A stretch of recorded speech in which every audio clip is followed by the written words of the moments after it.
Cofres del Rey. ¿Por qué? Todavía se sigue haciendo así. Todavía se sigue haciendo de... Huesque. Esos son los burros. Bueno, nosotros lo hacíamos también a las ovejas. ¿A las ovejas? Sí. Bueno, ¿por qué se nos llama Cofres del Rey? ¿Quién lo sabe? Porque de alguna manera, ¿no? Pagamos cuantiosos tributos al rey. Bueno, he oído decir que ahora el Reino de España recientemente pidió un rescate a otros estados porque se hallaban en dificultades económicas, ¿no? Pues entonces, cuando el rey de Aragón se encontraba con dificultades económicas, también pedía rescates. ¿Y fundamentalmente quién? A los judíos, sobre todo a las familias más adineradas. Bueno, ya lo ha dicho el amigo Julián, también normalmente se ha creído que nosotros los judíos, la mayoría, éramos prestamistas y demás. Nada más lejos de la realidad. Había judíos muy ricos, pero también había judíos muy pobres. Los más ricos eran los francos. ¿Es así, amigo Julián? Y luego el resto eran lo que se llamaban las manos. Estaba la mano mayor, la mano mediana y la mano pequeña, que eran los más pobres. Bueno, qué curioso. Los primeros en convertirse al cristianismo, ¿saben vuestras mercedes quiénes fueron? Los ricos. ¿Por qué? Porque les interesaba, Efectivamente, familias como la caballería, ¿no? Y demás, pues fueron las primeras en convertirse al cristianismo. Bueno, yo les voy a contar quién soy, si me lo permite el amigo Julián. Yo pertenecía a una familia de artesanos, porque la mayoría de los judíos éramos artesanos, pues nos dedicábamos a los curtidos, curtidores, sastres, joyeros, zapateros y demás. Y, por ejemplo, mi padre se dedicaba al comercio de la lana. Me decía, por ejemplo, que la mejor lana para hacer paños pues era la del vellón de las ovejas chesas o ansotanas. Y mi padre pues se dedicaba al comercio de eso. Yo la verdad es que he de confesar que era bastante vago y no heredé el negocio de mi padre. Yo pues me fui al campo, al monte, a cuidar ovejas y luego acabé haciéndome juglar. Luego mi familia dijo que me convertí en la oveja negra de la familia. Nunca lo entendí porque yo que he sido pastor, no sé si alguna de vuestras mercedes también lo ha sido, las ovejas negras son muy importantes para el rebaño. ¿Lo sabían vuestras mercedes? No, pues las ovejas negras son las que protegen los rebaños frente a los nublos, las tormentas y demás. Entonces, bueno, el caso es que, como digo, me hice pastor y también me hice juglar. Y si me permite el amigo Julián, pues viniendo al caso, me gustaría contar un cuento muy famoso que contaba ya mi abuelo y que le contaba a su abuelo y demás. ¿Les apetece escucharlo? Si no le importa que le interrumpa a vuestra merced. Bueno, pues este cuento es de Moisés Sefardí, luego pasado a conocer entre los cristianos como, alguien lo sabe, como Pedro Alfonso. Y escribió o recopiló una serie de cuentos tradicionales que era la disciplina clericales. Y entre otras cosas, pues contaba una historia de dos mercaderes que precisamente se subieron al Pirineo, a estas tierras chesas o ansotanas, a comprar lana. Y se unieron a un pastor. Y a la vez que hacían el viaje juntos, pues también decidieron compartir la comida. El caso es que cuando apenas les quedaba una jornada para llegar a las tierras chesas, pues apenas les quedaba un poco de harina para hacer un pequeño pan, que de alguna manera solo podría comer uno de ellos. Así que los dos mercaderes se retiraron un poco aparte del pastor y pensaron la manera de poder hacer, o sea, cómo poder librarse de él para comerse ellos solos ese pan. Y entonces volvieron junto al pastor y le dijeron, mira, hemos pensado que amasaremos el pan, lo pondremos a hornear en el fuego y aquel que tenga el sueño más extraordinario esta noche, ese se comerá el pan. Así que nada, se fueron a dormir, pero el pastor, que cataba bastante bien a la gente y algo raro se intuyó, pues se hizo el dormido. Cuando vio que los otros se habían dormido profundamente, se levantó, cogió el pan a medio hacer y se lo comió. Y se volvió a acostar. Pero no se durmió, esperó a que los otros se despertasen. Y efectivamente de repente se despertó uno de estos mercaderes y llamó corriendo a su compañero y le dijo, oye, despierta, despierta. ¿Pero qué pasa, qué pasa? Nada, que he tenido un sueño extraordinario. ¿Y cuál es ese sueño? Pues mira, he soñado que de repente venían dos ángeles, me cogían de los hombros, me ascendían al cielo y me llevaban ante Dios. Y su compañero dijo, ¡oh! A ver cómo haríamos esas mercedes. ¡Oh! Efectivamente, ¿no? Así, a ver, repítalo que lo hace muy bien. ¡Oh! Muy bien, muy bien. Y entonces, claro, el otro dijo, jo, pues tu compañero, tu sueño realmente ha sido extraordinario. Pero mi sueño yo creo que incluso ha sido más. Porque yo he soñado también con dos ángeles que me cogían también, me levantaban en volandas, abrían la tierra y me metían hasta los mismísimos infiernos. Y entonces su compañero respondió, ¡oh! Entonces decidieron que era el momento adecuado para despertar al pastor.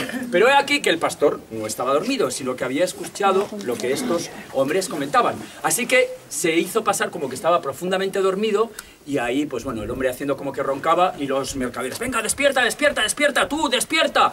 Y el hombre así, pues estaba haciéndose como un poco el confundido, dijo, pero ¿qué pasa? ¿Qué pasa? ¿Quién me despierta? Que somos nosotros, tus compañeros, vamos, despierta. Pero ya habéis regresado. ¿Cómo que ya hemos regresado? ¿A dónde hemos ido o de dónde teníamos que venir? Ah, es que, disculpad, es que hace un rato me despertó, me sobresaltó un ruido y he visto como a uno de vosotros lo cogían dos ángeles, lo subían al cielo y lo llevaban ante Dios. Y luego resulta que otros dos ángeles cogían al otro, abrían las entrañas de la tierra y lo conducían a los infiernos. Y pensando yo que ya ninguno de vosotros dos regresaría, pues me he levantado, me he cogido el pan y me lo he comido. Eso es un poco lo que... Así que ya sepan vuestras mercedes que, ojo, que muchas veces el engañador acaba siendo engañado, ¿eh? Bueno, si quiere...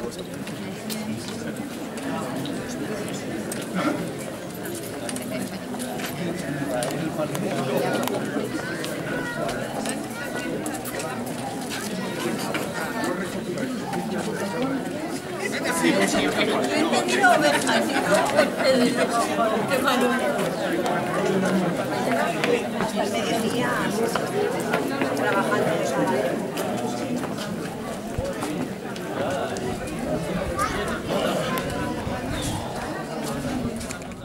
Vamos a entrar aquí en esta casita. La sinagoga era muchísimo más, porque era el sitio donde se reunían, donde hacían las asambleas de la Aljama, donde se reunían para atendimiento todos los aspectos referentes. Era como el ayuntamiento, para que os hagáis una idea, de la Aljama. Además era la escuela, además era el hospital, además era donde se impartía justicia, y además también, como no, era el espacio religioso por excelencia. El sábado se reunían aquí por la tarde, ya sabéis, en el sábado, cuando no se puede diferenciar, cuando ya se ven 3 estrellas en el cielo, el día de se empieza, cuando ya no se ven el sábado, empieza el viernes, cuando ya se ven las 3 primeras estrellas en el cielo, y después acaba el sábado a esa misma hora en este espacio, en la sinagoga. Se reúnen y aquí es donde se producen las ceremonias más importantes, donde se celebran las ceremonias más importantes de la familia y de todo el devenir de las personas, de todos los judíos.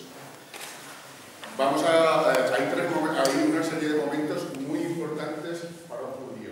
El momento del nacimiento se celebra con la ceremonia de las hadas. La ceremonia de las hadas. Y hay otra serie de ritos. Hay otro rito que es el Bar Mitzvah, que es el rito de transición entre la infancia y la juventud, en el que el individuo ya empieza a participar en todas las ceremonias religiosas, ya se considera un hombre, ya es un hombre para participar. Después, el rito de la boda, que también se celebra fundamentalmente en las casas, pero que pasa por ceremonias que tienen que certificar en la sinagoga. Y luego también el rito de la muerte, que también se celebra en los hogares, pero era costumbre de traer un presente o alguna ropa o algo próximo al judío que se estaba muriendo, traerlo a la sinagoga para tenerlo presente. Es algo así como lo que hacemos nosotros en este momento, que ahora ya están más en desuso, pero aquí en cada país era tradicional que un manto de la Virgen de la Peña se llevase a casa del muerto de los que tenían más fe. O en algunos momentos se hace también, en el Pilar de Zaragoza, se hace con un manto de la Virgen del Pilar. Los caballeros de la Virgen del Pilar, cuando se van a morir, les llevan un manto de la Virgen del Pilar. Se ha hablado con un amigo Julián que cuando uno de nosotros estaba a punto de morir, su cabeza se giraba hacia la pared. ¿Lo sabía vosotros? Sí, pero se giraba hacia la pared y luego una vez que fallecíamos, pues de alguna manera se nos cortaba, bueno, se nos rapaba todo el vello, toda la barba y se nos cortaba las uñas, porque eran los miembros impuros de nuestro cuerpo. Luego se nos cubría en una tela que medía unos 20 o 25 codos, blanca, y se nos colocaba sobre una almohada de tierra virgen, era muy importante. Y también pues, era una costumbre arrojar el agua de las tinajas que había por la casa al suelo. Pero no sé por qué era, ¿no? Pues porque decían que así evitábamos que el ángel de la muerte se limpiase su espada en este agua, o también porque no se bañase en él el cadáver. Y entonces era habitual, cuando se veían las tinajas de la casa afuera y hacia abajo, pues era una señal de duelo, de luto. O por ejemplo, bueno, yo viví muchas ceremonias de las fadas, que realmente era muy bonita, como ha dicho aquí el amigo, era el momento del nacimiento, especialmente entre las niñas. Lo que se hacía es que se les cubría con un vestido blanco y se les sumergía en una vasija con agua, y ahí se arrojaba oro o plata, o también incluso a veces avena, ¿no? Y demás, un poco para pedir o evitar el mal de ojo. ¡Hombre! ¿Qué tal? ¿Pero qué haces por aquí? ¿Qué haces tú aquí? Pues bueno, venía a ensayar un poco en soledad, pero ya veo que no lo voy a conseguir. No, la verdad es que la sinagoga, ya ves, está un poco cambiada, ¿no? Sí, bueno, pero... Bueno, es que estoy un poco... Es que estoy un poco nubilado porque estoy contento. ¡Es que mañana me caso! ¡Mañana me caso! ¡Mañana me caso! ¿Que te casas mañana? ¡Sí, que me caso mañana! ¡Me caso mañana! ¡Gracias! ¡Que me caso mañana! No me lo creo. ¿Pero que tú te casas mañana? Sí, venía a ensayar la canción de boda. Yo tampoco me lo creo. No.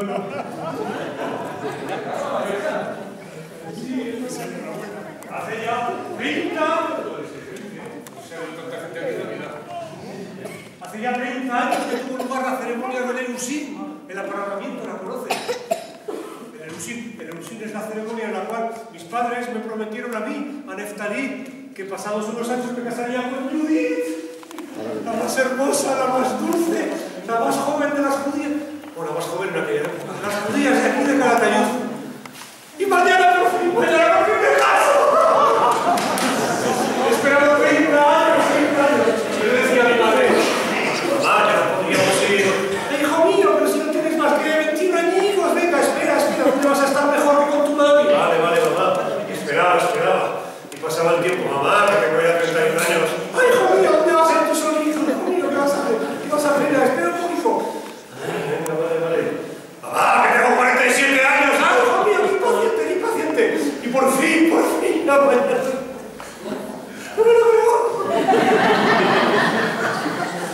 Pero bueno, ha valido la pena la espera. La semana pasada llevamos a cabo la ceremonia de la Ketubá. La Ketubá es el contrato. El contrato en el que se explica y se detalla el precio de la novia. O sea, el noviazgo. En la Ketubá se detalla el precio de la novia, los deberes de la novia y los derechos de la novia. Y de esta manera, bueno, la Ketubá significa lo que se escribe. Lo que se escribe es como un contrato. Y también se detalla el precio que tendría que pagarle yo a la novia en caso de repudiarla. Si después de 30 años esperando no voy a repudiarla. Se expuso el ajuar de la novia, que se expone públicamente para que pueda procederse a su tasación. Y por fin ayer tuvo lugar el rito de aceptación de la novia, en el cual yo, Neftalí, prometí a Judith que la amaría y la respetaría todos los días de mi vida, que trabajaría por ella, me está temblando la voz, que trabajaría por ella, que la honraría, que la abastecería de todo lo necesario y también que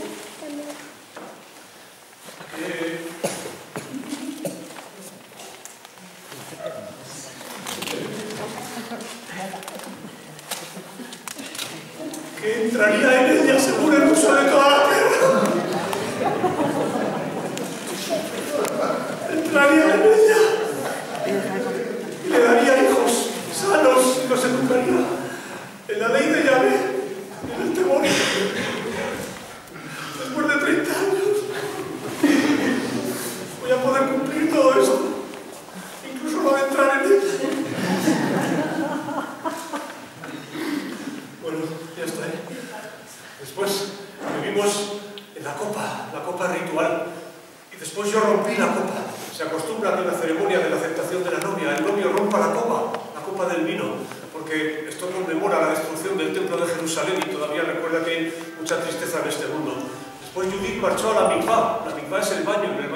de sumergir para renacer nuevamente, renacer a una nueva vida, tanto física como espiritualmente. Y yo marchar a la casa de mi padre pronunciando las palabras rituales. El novio se va a preparar en un lugar, me voy, pero volveré. Ya no tengo todo preparado y mañana entraré, volveré gritando: ¡heme aquí, el novio ha vuelto! Marcharemos todos de fiesta con todos los amigos y familiares, entraremos en la casa de mi padre y allí nos encontraremos durante 7 noches. 7 noches. Y cuando se consume el matrimonio, mi amigo expondrá la tela ensangrentada en la puerta, porque todos estarán afuera. Estallará la fiesta, se cantará y se bailará. ¡Mañana! Así que venía a ensayar la canción ritual de la boda, ¿la sabéis? ¿No? Bueno, estáis todos invitados a la boda, pero con tal de que cantéis la canción, ¿eh? Os la enseño, ¿vale? ¿De acuerdo? Tenéis que repetir unas palabras que yo digo. Eso sí, lo vas a entender. Con que cantéis fuerte, ¿eh?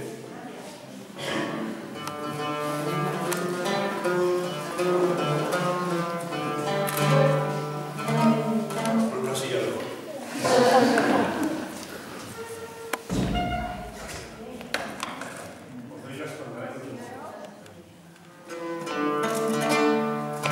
El novio le dijo a la novia cómo se llama la cabeza.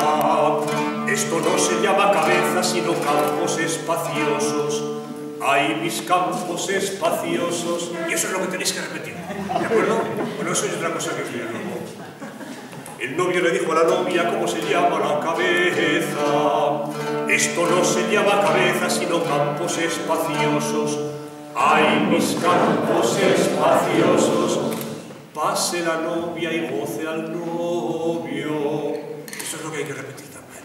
Pero con fuerza, ¿eh? El novio le dijo a la novia cómo se llama la cabeza. Esto no se llama cabeza, sino campos espaciosos. Ay, mis campos espaciosos. Pase la novia y goce al novio. No seáis tímidos. El novio le dijo a la novia cómo se llama el pelo. Esto no se llama pelo, sino seda de labrar. Ay, mi seda de labrar. Ay, mis campos espaciosos. Pase la novia y goce al novio.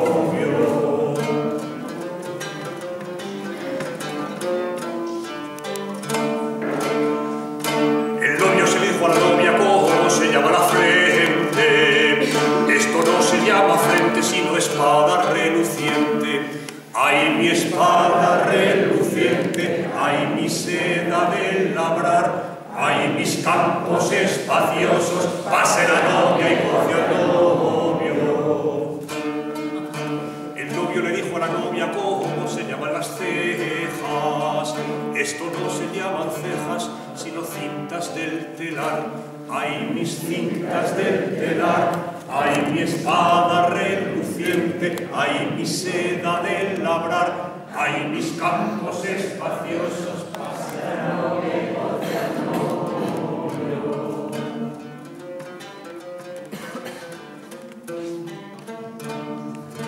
El novio le dijo a la novia cómo se llaman los ojos. Esto no se llaman ojos, sino ricos miradores. Ay, mis ricos miradores. Ay, mi seda de labrar.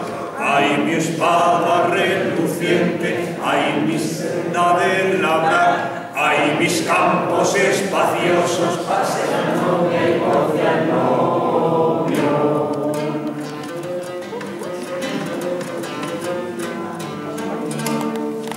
El novio le dijo a la novia cómo se llama la nariz. Esto no se llama nariz, sino dátil, dactilar. Ay, mi dátil, dactilar. Ay, mis ricos miradores. Ay, mis cintas del telar. Ay, mi espada reluciente. Ay, mi seda de labrar. Ay, mis campos espaciosos. Pase la novia y goce al novio. El novio le dijo a la novia cómo se llama la boca. Esto no se llama boca, sino rosa del rosal. mi dátilar, ay mis ricos miradores, ay mis cintas del telar, ay mi espada reluciente, ay mi seda de labrar, ay mis campos espaciosos, pase la novia y goce al novio. Y ya no bajo para abajo,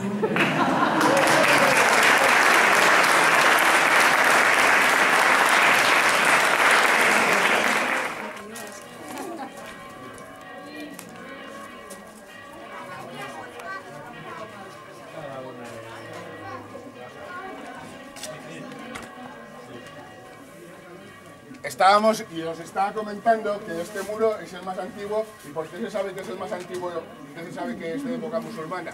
Porque todas las medidas de cada una de las piedras, de la altura de los arcos, de las anchuras entre arcos, de las anchuras del fondo, de la plantilla de los ladrillos, son múltiplos y divisores del codo rasasí, que tenía 67 centímetros, de época musulmana. Diferente. También en lo que es para la inauguración de la rehabilitación vino el embajador de Israel. Ahora cuando paséis por aquí, veréis una placa que es un reconocimiento público del ayuntamiento y de los vecinos de Calatayud para con el pueblo sefardí, y para eso vino el embajador de Israel. Yo he tenido la ocasión de acompañar a Israel a recorrer la judería.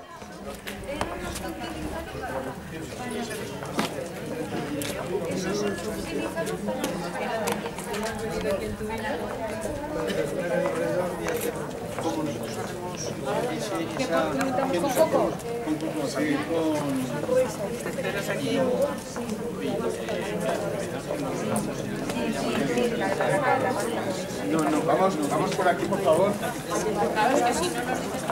Sí.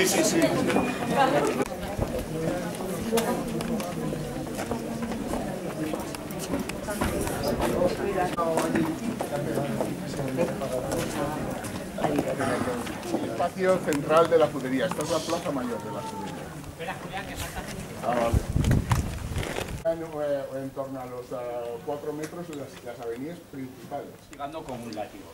Y entonces le preguntó el caballo, bueno, ¿durante cuánto tiempo podré vivir yo? Tú vivirás 70 años. Y le dijo, 70 años como un caballo. ¿No podrían ser solo 25? Sea. Y le concedió vivir al caballo 25 años. Después se presentó el perro y le preguntó a Dios, bueno, mi señor, ¿y yo qué haré en vida? Pues tú recibirás un castigo cada vez que no obedezcas a tu amo. Roerás huesos y además te pasarás todo el tiempo aullando a la luna.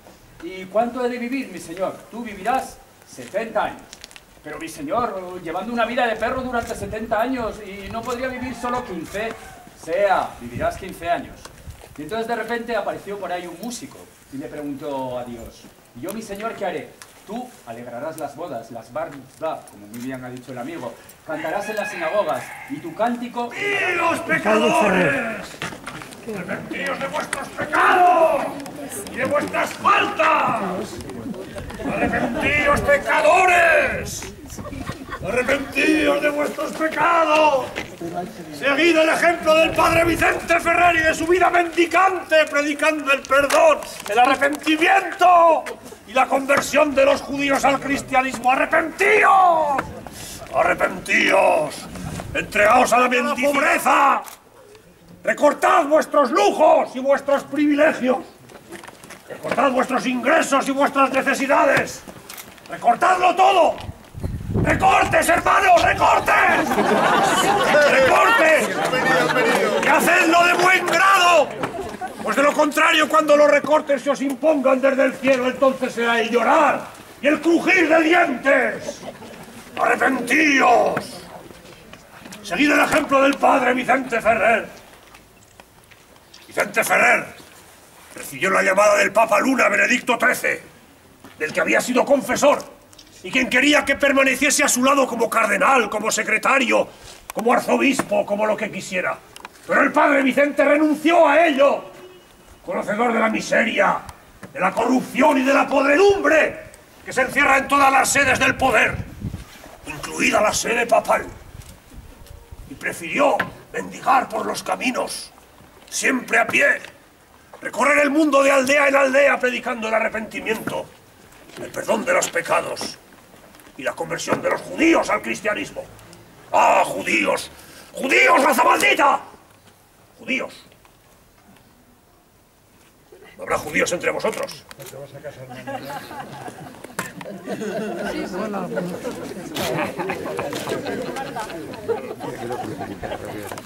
No parece. Lo hubiera detectado ya.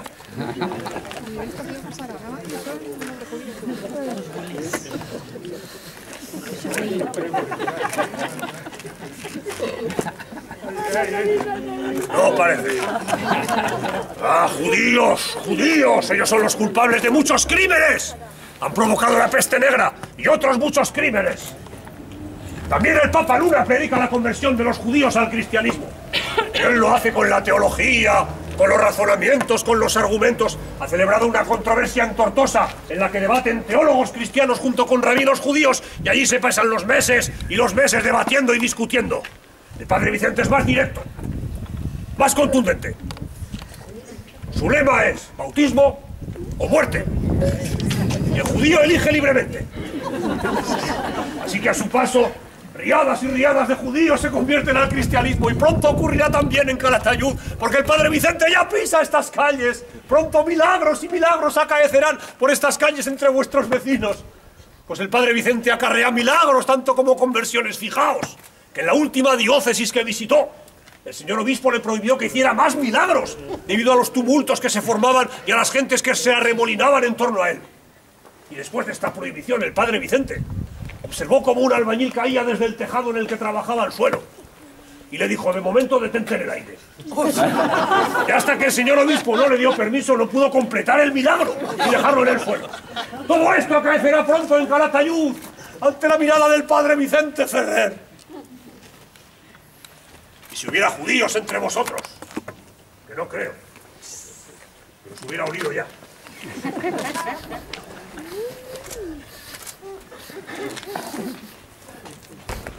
Si hubiera judíos entre vosotros, escuchad estas palabras, que son las que pronuncia el padre Vicente en sus predicaciones. ¡Ay de vosotros, judíos! Vosotros, que profesáis la ley de Moisés. Vosotros, que cumplís con el Sabbat y coméis el jamín. Vosotros, que ayudáis en el Yom Kippur, que practicáis la circuncisión, que invocáis a Adonai en vuestras plegarias. ¡Humillaos! ¡Humillaos para que desde la humillación diviséis la luz de la fe verdadera! Sentíos como cuerpos muertos, llenos de gusanos, hediondos y tan asquerosos que no solamente huyen las gentes de poner sus ojos en ellos, sino que también se tapan las narices por no sentir la pestilencia que desprenden. Sentíos como leprosos tumefactos. Sentid que aunque os cortasen las orejas, os arrancaran los ojos, os quebrasen las manos y las piernas e hicieran otro tanto con todos vuestros miembros. Todo ello estará bien empleado, porque con todos vuestros miembros habéis ofendido al Señor que los creó.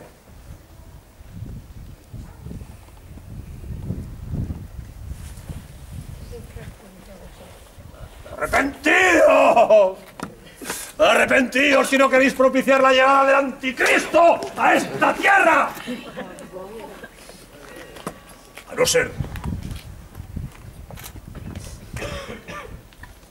ser que el anticristo sea el propio Papa Luna, como han dicho en el concilio de Constanza, donde le han tachado de hereje, cismático, prevaricador, traidor, enemigo declarado de la Iglesia, antipapa y anticristo. Arrepentíos. Arrepentíos de vuestros pecados. Arrepentíos de vuestros pecados. Arrepentíos de vuestros pecados.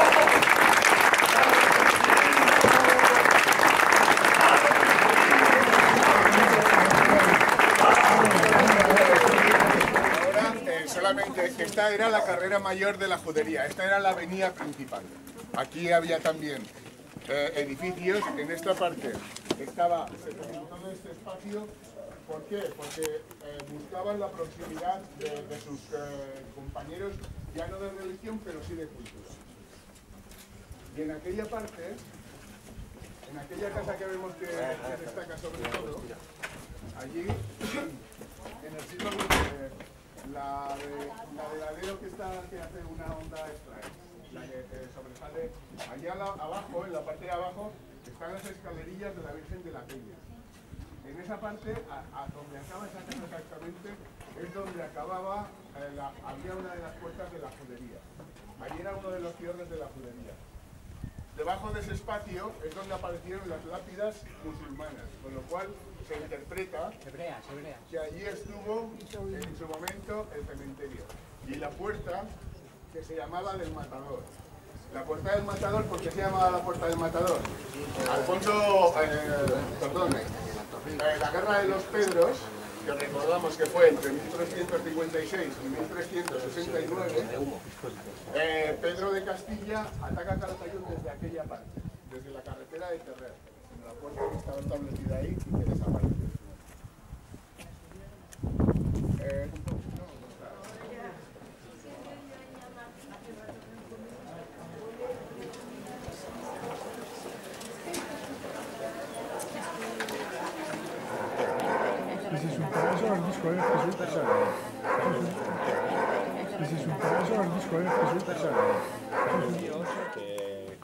Que promulgó el rey Fernando el Católico en el año 1492 para los cristianos, 5252 para nosotros los judíos, se redactó al parecer en el convento de Santo Domingo de Zaragoza, en lo que sería de alguna manera el refectorio, lo que hoy en día, si alguno de vuestras mercedes lo ha visitado, es la conocida como Biblioteca del Agua, en el Paseo Echegaray. Bueno, pues yo lo que quería contar en torno a este edicto y a esta expulsión es que al parecer el rey Fernando el Católico pasó a ser como un rey sabio. Sin embargo, para otros reyes, para otros emperadores, no fue así. Por ejemplo, el emperador otomano Sulaimán el Magnífico, preguntado acerca de la sabiduría del rey Fernando el Católico, contestó: ¿cómo es posible que se pueda considerar sabio a un rey que arruinó las tierras hispanas expulsando a los judíos y permitió que yo me enriqueciese acogiéndolos en mi seno? Y fue así, porque este emperador lo que hizo fue incluso fletar barcos para que nosotros los judíos pudiéramos ir.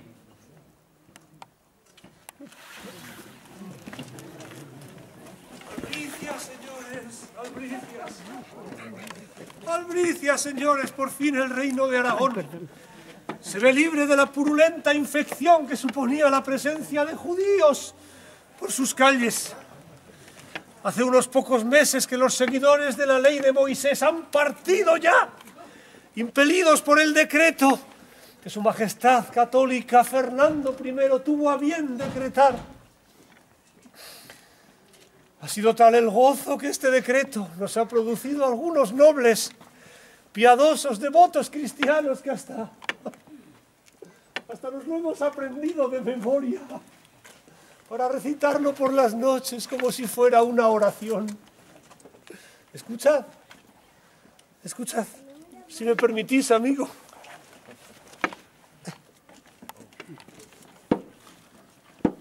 Escuchad. Como por experiencia se ha hallado que todo el delito de herejía que en los cristianos existe ha provenido de la conversación y práctica que con los judíos han tenido las personas de su linaje, ningún tan cómodo remedio hay como separarlos de entre ellos, como así han procedido en los arzobispados de Córdoba, Jaén y Sevilla. Es pues nuestro deseo que todos los judíos sean desterrados del reino de Aragón, del arzobispado de Zaragoza y del obispado de Santa María de Albarracín, como por el devoto padre y prior de Santa Cruz ha sido escrito y mandado. Pero fueron muchos los judíos que se convirtieron y que acudían a las iglesias y comulgaban. Y mi padre, mis hermanos y yo mismo asistíamos a las catequesis cristianas. Pero secretamente continuabais practicando los ritos judaicos. Celebrabais las fiestas de las hadas. Encendíais candelas de 7 mechas en las sinagogas. Cortabais la carne al modo judío. Todo ello tiene un nombre. ¡Criptojudaísmo! ¡Criptojudaísmo! Y es por eso, porque se hizo necesaria, imprescindible e inaplazable la creación del Tribunal de la Santa Inquisición, cuya misión no es ciertamente perseguir a los judíos, pero sí a los falsos conversos y a los practicantes del criptojudaísmo. Es cierto que muchos se fueron, pero no es menos cierto que aunque nadie, absolutamente nadie levantaba la voz en torno a esa sabia decisión, no es menos cierto que eran muchas las voces que sí se alzaban, advirtiendo sobre el perjuicio que podría ocasionar en el comercio la artesanía. El comercio, la artesanía. ¿Pero quién puede molestarse en pensar en el comercio o en la artesanía tratándose de asuntos de fe? Ya Jesucristo derribó las mesas en el templo, las mesas de los mercaderes, diciendo que habían convertido la casa de su padre en una cueva de ladrones.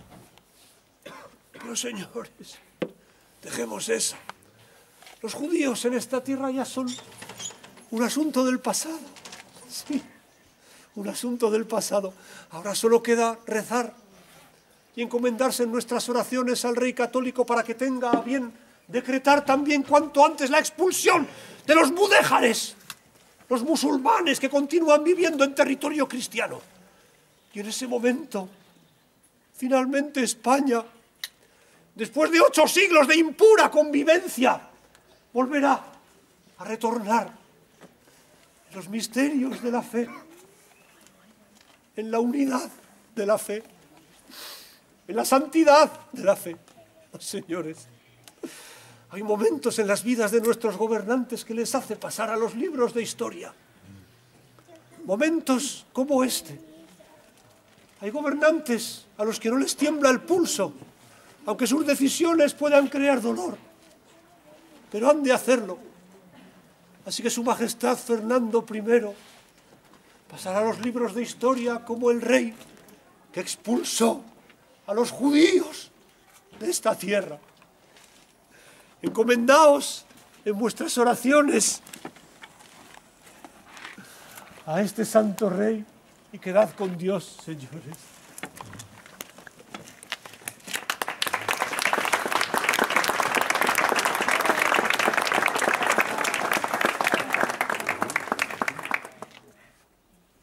Afortunadamente, en este siglo XXI, jornadas como estas pretenden de alguna manera recuperar las tradiciones, la historia y la cultura sefardí, para mostrarlas como una pieza esencial en la historia de la España medieval. Por eso nosotros, los cómicos del teatro Los Navegantes, quisiéramos despedirnos de una manera un tanto especial, con una melodía que tal vez sonase por estos rincones de la judería de Calatayud hace ahora aproximadamente unos 500 años.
Isha mía, mi querida Amanda, Amanda, Amanda, eches a la mar, que la mar está en fortuna, mira que te va a llevar,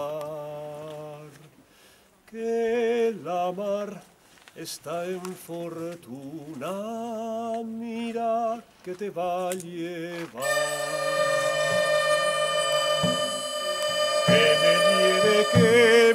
traiga mana, mana, man. 4 puntos de hondo.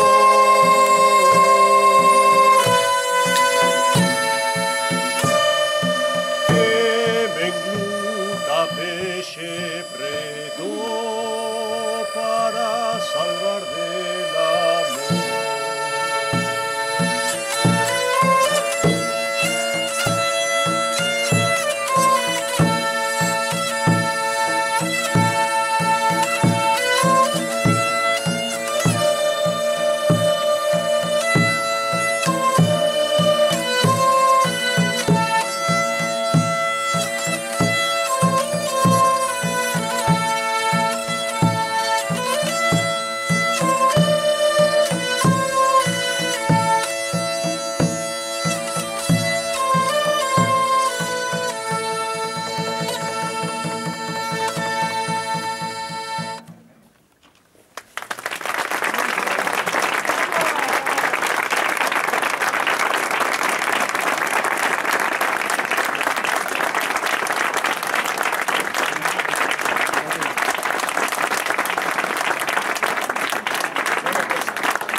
Con esta canción tan bonita nos despedimos de esta visita. Queremos agradecer en primer lugar a Tarbus Sefarat por habernos invitado a participar y a recorrer las calles de Calatayud. Lo hemos hecho muchas veces, pero lo hacemos encantados porque estamos muy a gusto aquí. Agradecemos muchísimo al Teatro de los Navegantes que nos hacen una visita y nos transportan a un tiempo que ha desaparecido, pero que ellos nos lo hacen muchísimo más próximo. Y también hay que agradecer a Tarbus Sefarat, organizador de estas jornadas, importantísimo, que gracias a ellos, a Javier Bona, a Ana, la presidenta, que han hecho posible estas jornadas, y a la Diputación de Zaragoza, que ha hecho posible también que nos podamos reunir un día precioso. Hemos estado muy a gusto. Muchísimas gracias por vuestra presencia y siempre contad que la Judería de Calatayud está, existe y que la tenemos que disfrutar y que tenemos que potenciarla para que sea un recurso más de toda la actividad turística de Calatayud. Muchísimas gracias a todos vosotros.